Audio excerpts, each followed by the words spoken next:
आप सब। I hope आप सब बहुत अच्छे होंगे, आपके सीटेट की तैयारियां भी अच्छी चल रही होगी। मैं निर्मला साहू स्वागत करती हूँ आप सभी का अपने यूट्यूब चैनल नीरूज लर्निंग हब पे, जहाँ पे मैं आपको सीटेट की पेडागोजी और कंटेंट की तैयारी करवाती हूँ। तो ज़्यादा समय ना गवाते हुए जो आज का हमारा टॉपिक है सीटेट इंग्लिश पेडागोजी जो है, जो मैं आपकी उसकी सीरीज़ कंटिन्यू करवा रही हूँ, प्रीवियस ईयर के क्वेश्चन आपको सॉल्व करवा रही हूँ। तो लास्ट हमने जो एक आपको पैराग्राफ सॉल्व करवाया था, ये वाला है ना, ये आप देख सकते हैं, कांगरी करचौक वाला जो था, कैलाश पुराण का वाला जो ये पैसेज कंप्लीट कराया था। इसी का सीक्वेंस आगे बढ़ा के, ये तो पैसेज की बात रही, लेकिन इसके साथ साथ आपको पता है कि पोयम भी आता है। पोयम का जो एक्सट्रैक्ट आता है वो भी आपसे पूछा जाता है। तो पैसेज तो हर कोई करवाता है, मैंने देखा है। पोयम पोएट्री जो है वो जल्दी से कोई सॉल्व नहीं करवाता है। अब इसके पीछे का रीज़न मुझे नहीं मालूम, लेकिन मुझे लगता है ये भी तो बहुत इंपॉर्टेंट है ना। क्वेश्चन तो ये भी पूछा जाएगा आपसे एग्जाम में 5 से 6 नंबर के, जैसे कि आप देख रहे हैं 100 से 105 तक के, यानी कि 6 क्वेश्चन आपसे पूछे जाएंगे, वो भी इस पोएट्री से। तो आज हम ये पोएट्री करेंगे, ठीक है। पैसेज तो हमने पहले आपको कराया है इससे पहले। आज हम पोएट्री देखेंगे उसी क्वेश्चन पेपर का। जैसे कि आप देख सकते हैं, ये पैसेज हमने ऑलरेडी किया था, जो कि ये लांगचेन खंबक मानसरोवर, ये वाला जो आप देख रहे हैं वर्ड, आप देख रहे हैं कांगरी करचौक वाला। अब इसी के नीचे जस्ट दिया हुआ है आपका पोयम का एक्सट्रैक्ट, क्योंकि पोयम भी पूछा जाएगा जो भी बच्चे लैंग्वेज 1 लिए हैं, है ना। तो ये देख सकते हैं आप, इसमें दिया है read the extract given below and answer the following question 100 to 105। तो ये एक पोयम है, लाइट ब्रिगेड करके नाम है पोयम का नाम, मतलब कविता, जो कि एल्फ्रेड टेनिसन जो पोएट हैं, कवि हैं, उनके द्वारा दी गई है। जो लिटरेचर वाले बच्चे हों कोई, वो जानते होंगे एल्फ्रेड टेनिसन जो है एक बहुत बड़े पोएट हैं, ठीक है। तो आज इनके द्वारा जो लिखी गई ये जो पोयम है ना, लाइट ब्रिगेड, इसके बारे में हम क्वेश्चन को देखेंगे, कैसे समझना है, कैसे पढ़ना है, और क्वेश्चन को सॉल्व करेंगे, क्योंकि ये भी इतना ही इंपॉर्टेंट प्लेस रखता है, बहुत महत्व रखता है। कि बच्चे क्या करते हैं, पैसेज कर लेते हैं, पोएट्री में उन्हें फिर समझ ही नहीं आता क्या बोल रहा है, क्या बोलना चाह रहा है। तो मैं सोची कि कोई बनाए ना बनाए, मुझे एक वीडियो ज़रूर बनानी है इस पर, ताकि बच्चों की अंडरस्टैंडिंग और अच्छी होती जाए और आपकी तैयारी भी अच्छी हो। बिना समय गंवाए चलिए स्टार्ट करते हैं। आगे बढ़ने से पहले कुछ मेरे बारे में। मेरा नाम है निर्मला साहू, मैंने बीएड में टॉप किया हुआ था, सीटेट पेपर 1 पेपर 2 मैंने सेल्फ स्टडी से क्वालिफाई किया था। As a PGT English teacher government school में मुझे कई सालों का टीचिंग एक्सपीरियंस है। तो चलिए बिना समय गंवाए हम देखते हैं। ये एक पोयम है, ठीक है, जो कि एल्फ्रेड टेनिसन के द्वारा दी गई है। इसी पोयम को आपको पढ़ के ये क्वेश्चन जो आप देख रहे हैं 100 नंबर से 105 तक, उसको हमें सॉल्व करना है, देखना है। तो पहले हम पोयम पढ़ेंगे, कैसे पढ़ना है आपको, ठीक है। Half a league, half a league, half a league onward. Half a league का मतलब होता है डेढ़ माइल, 1.5 मील, ठीक है।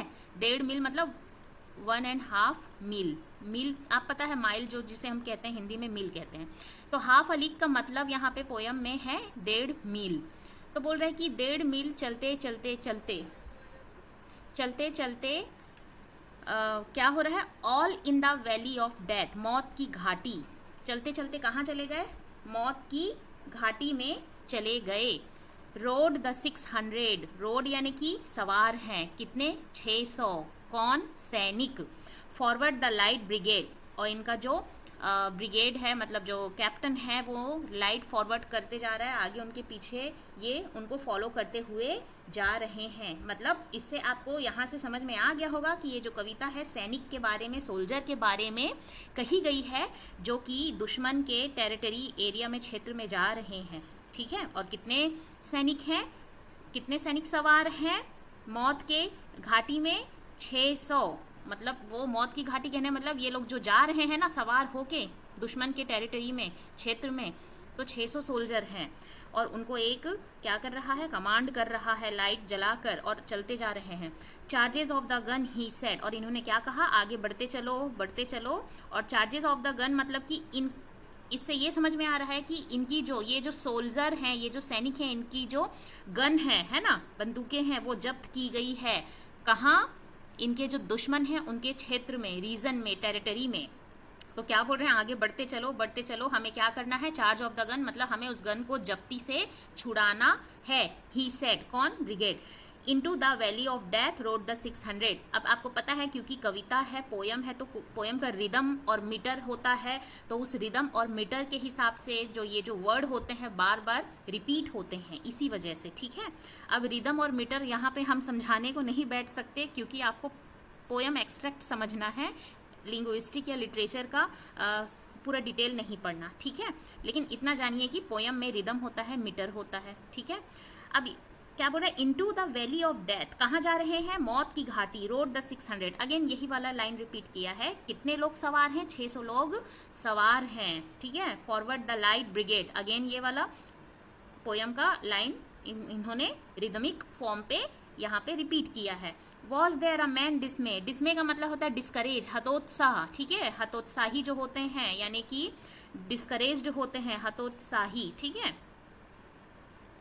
मतलब डिस्करेज जो होते हैं उनको कहा गया है।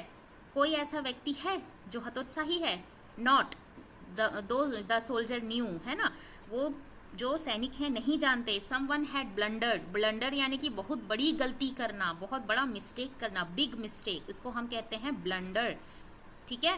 ब्लंडर कहा जाता है कि, तो क्या कह रहा है कि किसी ने बहुत बड़ी गलती करी है ना। There's not to make reply, वहां पर हमें जवाब नहीं देना है। There's not to reason why, क्या रीजन है नहीं पूछना है। There's but to do and die, लेकिन जहां हम जा रहे हैं वहां पे आपको कोई जवाब नहीं करना है, कोई मिस्टेक नहीं करना है, कोई गलती नहीं करनी है, कुछ रीजन क्या है क्यों है नहीं पूछना है, बस चलते चलो 1.5 मील आगे बढ़ते चलो। There's but to do and die, या तो करो या तो मरो। Into the valley of death, कहाँ, मौत की घाटी जहाँ पे वो जा रहे हैं। रोड द 600, है ना, 600 सैनिक जो सवार हैं। क्लियर है, ये आपका एक्सट्रैक्ट खत्म। अब हम देखते हैं इसके क्वेश्चंस क्या पूछे हैं। तो यहाँ तक आपको समझ में आ गया, ठीक है। डिस्मय यानी हतोत्साही, ब्लंडर यानी बिग मिस्टेक, बोल रहे कि किसी को कुछ, हमें कोई गलती नहीं करनी है, कुछ पूछना नहीं है, क्या कारण है, कोई क्वेश्चन नहीं करना है, कोई जवाब नहीं देना है, सिर्फ करना है और मरना है, ठीक है। The expression the valley of death refers to, अब यहाँ पे वैली ऑफ डेथ, मौत की घाटी, है ना, क्या बोला गया है, मतलब इस पोयम में क्या, एक्सट्रैक्ट में क्या बोला गया। तो यहाँ पे देख लेते हैं option, the place where the dead soldier are lying, तो यहाँ पे तो ऐसा कुछ बोला ही नहीं है कि डेड सोल्जर यहाँ पे मरे पड़े हैं, ऐसा तो कुछ है ही नहीं इस एक्सट्रैक्ट में, है ना। नेक्स्ट देख लेते हैं, द इम्पिडेंट डेथ ऑफ सोल्जर, यहाँ पे अभी डेथ को भी नहीं बताया, ये सिर्फ बोल रहे हैं ये जो 600 जो सैनिक हैं जो सवार हैं वो मौत की घाटी को जाने के लिए सवार हैं। द हाउस ऑफ डेथ, ये भी नहीं है, तो ये भी नहीं है, ये भी नहीं है, ये भी नहीं है। अ नाइट मैरिज प्लेस, मतलब ये ऐसी जगह पे जा रहे हैं, ये लोग तो जा रहे हैं ना, इसीलिए इनको कमांड कर रहे हैं बढ़ते चलो 1.5 मील चलते चलो, ऐसा बोल रहे हैं ना। 1.5 मील तक, मतलब उनकी जो लाइन है इतनी लंबी है, 1.5 मील तक वो 600 सोल्जर चलते जा रहे हैं। तो यहाँ पर नाइट मैरिज जो है ना, नाइट मैरिज प्लेस मतलब कि ऐसी जगह भयानक और बहुत ही ज़्यादा खतरनाक और भयानक और डरा देने वाली जो जगह है वहाँ ये लोग जा रहे हैं। और वो जगह कौन सी है, इनके जो दुश्मन की जो टेरिटरी है, क्षेत्र है, जहाँ पे वो जा रहे हैं अपने बंदूक जो जब्त हुए हैं उसको छुड़ाने के लिए। तो यहाँ पे आपका आंसर हो जाएगा नाइट मैरिज प्लेसेस। मैं समझ सकती हूँ कुछ स्टूडेंट्स को, लर्नर को लग रहा होगा थोड़ा डिफ़िकल्ट है, बोला कुछ गया है, आंसर कुछ और लग रहा है, कैसे हम समझें। लेकिन पोयम का एक्सट्रैक्ट इसी तरह से समझना है, ठीक है। ये थोड़ा सा कॉम्प्लिकेटेड होता है पोयम, लैंग्वेज 1 में थोड़ा सा पोयम दिया जाता है जो कि थोड़ा सा कॉम्प्लिकेटेड होता है समझने के लिए, ठीक है। तो यहाँ पे देखिए, आप इस पोयम एक्सट्रैक्ट में समझेंगे कि यहाँ पे कहीं पे भी ऐसा नहीं बोला है कि सोल्जर मरे पड़े हैं या फिर हाउस ऑफ डेथ है, मतलब मौत का घर है, ऐसा भी नहीं बोला है, और सोल्जर की डेथ हो गई है ये भी नहीं कहा है। ये ज़रूर कहा है वो ऐसी जगह बढ़े चले जा रहे हैं, मतलब कौन सी जगह, दुश्मन की जो टेरिटरी है वो उनके लिए नाइटमेयर, मतलब खतरनाक है और बहुत ही ज़्यादा क्या है, डरा देने वाली जगह है, ऑब्वियसली, है ना, जहाँ पे वो जा रहे हैं और अपने जो जब्त गन हैं, जो बंदूकें हैं, उसे वो छुड़ाने जा रहे हैं। तो एक तरह से अपने ऊपर मौत का कफन सवार होके वो जा रहे हैं ना, उन्हें नहीं पता वो वहाँ से कितने लोग, 600 सोल्जर में कितने लोग वापस आएंगे, कितने लोग नहीं आ पाएंगे। तो इस तरह से वो लोग मौत के घाटी की तरफ जा रहे हैं। और यहाँ मौत की जो घाटी है उसको यही बोला है नाइट मैरिज प्लेस, मतलब वो जो जहाँ जा रहे हैं वो भयानक और खतरनाक डरावनी जगह है, ठीक है। चलिए, नाइट मैरिज का मतलब आपको मालूम है भयानक होता है या फिर मतलब बहुत ही ज़्यादा डरावनी या नेगेटिव जो जगह होती है उसको कहा जाता है नाइट मैरिज प्लेस, ठीक है। नेक्स्ट हम देख लेते हैं which of the following statement is not true. Not true इनमें से कौन सी स्टेटमेंट है? The military discipline teaches the soldier. ये जो मिलिट्री जो डिसिप्लिन होती है सोल्जर को क्या सिखा रही है? यहाँ पे दिया है लाइन कि चलते चलो, बढ़ते चलो, आगे बढ़ते चलो, है ना, और आप बस चलते चलो, किसी को कोई जवाब नहीं करना है, किसी को कोई रीज़न नहीं पूछना है, लेकिन डू और डाई करना है।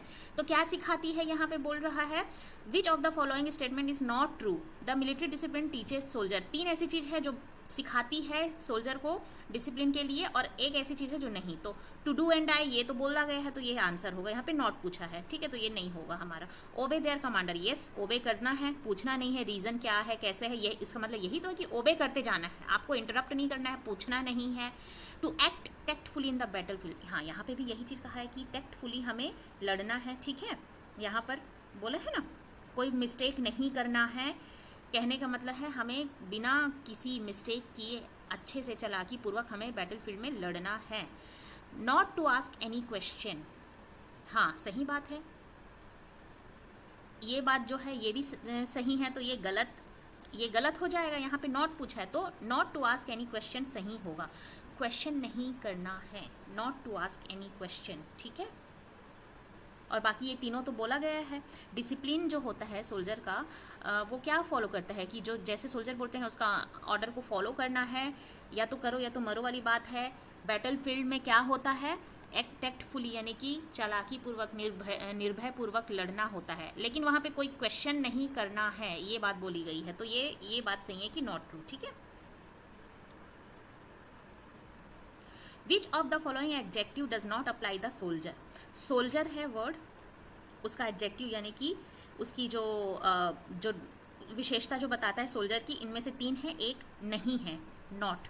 तो सोल्जर करेजियस होते हैं, डिसिप्लिन होते हैं, पैट्रियोटिक होते हैं, देशभक्त होते हैं, ठीक है, डिसिप्लिन होते हैं, करेजियस होते हैं, बहादुर होते हैं। लेकिन इम्प्रैक्टिकल कहने का मतलब है जो सोच समझ के काम नहीं करते हैं, बिल्कुल इम्प्रैक्टिकल होते हैं। प्रैक्टिकल यानी वास्तविकता से मतलब जानकर, मतलब जो रियलिस्टिक सिचुएशन को फेस करना। इम्प्रैक्टिकल यानी कि बिल्कुल मतलब जब रियलिस्टिक सिचुएशन में आपको फेस करना है तो आप बिल्कुल इम्प्रैक्टिकल हो रहे हैं, एकदम इमैच्योर जैसा काम कर रहे हैं, उसे कहा जाता है। तो सोल्जर ऐसे नहीं हो सकते हैं, नहीं तो फिर तो मतलब वो कमांड भी नहीं कर पाएंगे, वहाँ पे अच्छे से लड़ नहीं पाएंगे, तो उनको इम्प्रैक्टिकल नहीं होना। यहाँ पे नॉट बोला है तो इम्प्रैक्टिकल आपका आंसर सही हो जाएगा। बाकी ये तीनों गुण होते हैं, पैट्रियोटिक होते हैं, डिसिप्लिन होते हैं, करेजियस भी होते हैं। Next, name the figure of speech used in the valley of death. ये जो वैली ऑफ डेथ में कौन सा फिगर ऑफ स्पीच का इस्तेमाल किया गया है, ठीक है। तो वैली ऑफ डेथ है, तो यहाँ जो वैली ऑफ डेथ यानी मौत की घाटी सीधे मेटाफर रिप्रेजेंट कर रहा है। मतलब मेटाफर, उसे डायरेक्ट जब आप किसी चीज़ को बोल देते हैं कंपेयर करते हुए बिना ईज और बिना एज या लाइक लगाए, तो उसे हम मेटाफर कहते हैं। सिमिली में क्या होता है, लाइक या एज इस्तेमाल करते हैं कंपेयर करने के लिए। तो ये जो वैली ऑफ डेथ जो बोल दिया है, डायरेक्ट बोल दिया है कि मौत की घाटी, यानी कि बिना ही एज और लाइक का इस्तेमाल किए उसको उपमा दे दिया है, इसीलिए इसे मेटाफर कहेंगे। ये मेटाफर होगा फर्स्ट नंबर। नेक्स्ट देखते हैं, which literary devices is used in the expression to do and die. अब ये टू डू एंड डाई में कौन सा लिटरेरी डिवाइस यानी कि फिगर ऑफ स्पीच का इस्तेमाल हुआ है? तो यहाँ पे आप देख सकते हो डू एंड डाई, ड साउंड आ रहा है और दोनों वर्ड एक दूसरे के बिल्कुल क्लोज हैं, डू एंड डाई। तो इसमें ड का इस्तेमाल, ड का साउंड आ रहा है, और जब दो आसपास वाले वर्ड एक तरह साउंड करते हैं तो उसे हम एलिट्रेशन कहते हैं, ठीक है। अब ये फिगर ऑफ स्पीच जो है, 9 से 10 फिगर ऑफ स्पीच जो बहुत इंपॉर्टेंट है, जो सीटेट में पूछे जाते हैं, वो मैंने उसे कराया है। उसकी जो लिंक है डिस्क्रिप्शन में आपको मिल जाएगी, आप उसे देख लेना, ठीक है। यहाँ पे समझाने के लिए फ़िलहाल अभी कम है समय, और अगर बोलेंगे तो फिर से वो लिटरेरी डिवाइस यानी कि फिगर ऑफ स्पीच पे एक वीडियो बना देंगे, लेकिन मुझे नहीं लगता है कि फिर से उस पर वीडियो लाने की ज़रूरत है। कोई और वीडियो लाएंगे जो यूज़फुल हो, और वो जो वीडियो ऑलरेडी बना के रखी है वो आप देखिए तो आपको हेल्प हो जाएगी, ठीक है। एलिट्रेशन, जब साउंड जो होता है ना, कॉन्सोनेंट का साउंड एक तरह का होता है, 2 वर्ड आसपास होते हैं, उसे हम एलिट्रेशन कहते हैं, ठीक है। और सिमिली मेटाफर आप जानते हैं, है ना, उपमा करना, कंपेयर करना।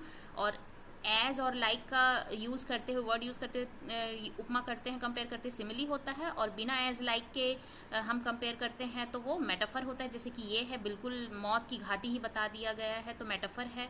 पर्सोनिफिकेशन यानी मानवीकरण होता है। कोई नॉन ह्यूमन कैरेक्टरिस्टिक को हम ह्यूमन कैरेक्टरिस्टिक से कंपेयर कर देते हैं, उससे कहते हैं। और सिनक डकी जो होता है ना, वो बिल्कुल मतलब एक दूसरे के ऑपोजिट होते हैं। दो ऐसे वर्ड जो एक दूसरे को कॉन्ट्राडिक्ट करते हैं, विरोधाभास करते हैं, उसे हम सिनक डकी कहते हैं। ठीक है, ये सिनक डकी। तो इस तरह से मैंने 9 से 10 आपको फिगर ऑफ स्पीच करवाए हैं, जिसमें ये कवर होते हैं, आप उसे ज़रूर देखिएगा। नेक्स्ट जो लास्ट है आज का क्वेश्चन, ठीक है, उसे देख लेते हैं। In the first stanza of the extract the soldier are. ये जो फर्स्ट स्टेंजा देख रहे हैं यहाँ से यहाँ तक है ना, हाफ अ लीग ऑनवर्ड, तो इसमें क्या बोल रहा है? सोल्जर क्या कर रहे हैं? Talking to each other about their personal problem. नहीं, अपने पर्सनल प्रॉब्लम की तो बात ही नहीं कर रहे हैं। Waiting for their commanders order. Commander का ऑर्डर के लिए वेट नहीं कर रहे हैं वो लोग, कमांडर का ऑर्डर फॉलो करते हुए जा रहे हैं, तो ये भी गलत है। Thinking about the result of the war. अभी तो ऐसा कुछ उसमें बोला ही नहीं है कि वो अपने वार का रिजल्ट के लिए वेट कर रहे हैं। Seeing riding fast to the enemy territory. हाँ, 1.5 मील की मतलब 1.5 मील चलते चलो कहाँ जाने के लिए? दुश्मन की जो टेरिटरी है ना, जो उनके जो दुश्मन है उसके जो क्षेत्र में जाना है। क्यों जाना है? उनके जो जब्त बंदूक है उसे छुड़ाने के लिए। ये बात कही गई है, तो ये 4th नंबर सही हो जाएगा। तो इस तरह से 100 से 105 ये जो पोयम का एक्सट्रैक्ट है वो कंप्लीट हो गया। मैं आशा करती हूँ आपको ये समझ में आई होगी, और फिर भी कहीं कोई डाउट हो तो कमेंट करके ज़रूर पूछिएगा। वीडियो हेल्पफुल लगी हो और अच्छी लगी हो तो शेयर, लाइक, सब्सक्राइब ज़रूर कीजिए, कमेंट कीजिए। देखिए, ये एक्सट्रैक्ट बहुत इंपॉर्टेंट है, लेकिन मैंने देखा है कि बहुत लोग सिर्फ पैसेज करा के छोड़ देते हैं, एक्सट्रैक्ट नहीं करवाते हैं। मुझे लगा ये आपके लिए इम्पॉर्टेंट है, हेल्पफुल है, आपके काम आएगी, इसीलिए मैंने इसे करवाया है। ठीक है, तो पढ़ते रहिए इसको, फिर अच्छे से ध्यान दे के पढ़िए, और कोई डाउट हो तो कमेंट करके ज़रूर पूछिएगा। इसके बाद तो आप देख सकते हैं ये सब क्वेश्चंस है जो कि मैंने आपको प्रीवियस वीडियो में कराया है। मल्टीलिंगुअलिज्म, कॉम्प्रिहेंशन, ये जो ग्लोबल लोकल वाला है, ये सब आप देख सकते हैं, ये तो हमने किया हुआ है ना। तो ये जो है समझिए, ये वाला जो क्वेश्चन पेपर है इसके पूरे इंग्लिश के पेडागॉजी और जो पोयम एक्सट्रैक्ट है और आपका पैसेज है, ये पूरा कंप्लीट हो गया है। ठीक है, ये वाले क्वेश्चन पेपर का। तो पढ़ते रहिए, आगे बढ़ते रहिए, keep learning, keep growing. Thanks for watching, thank you. और लाइक, शेयर, सब्सक्राइब ज़रूर कीजिएगा। Thank you.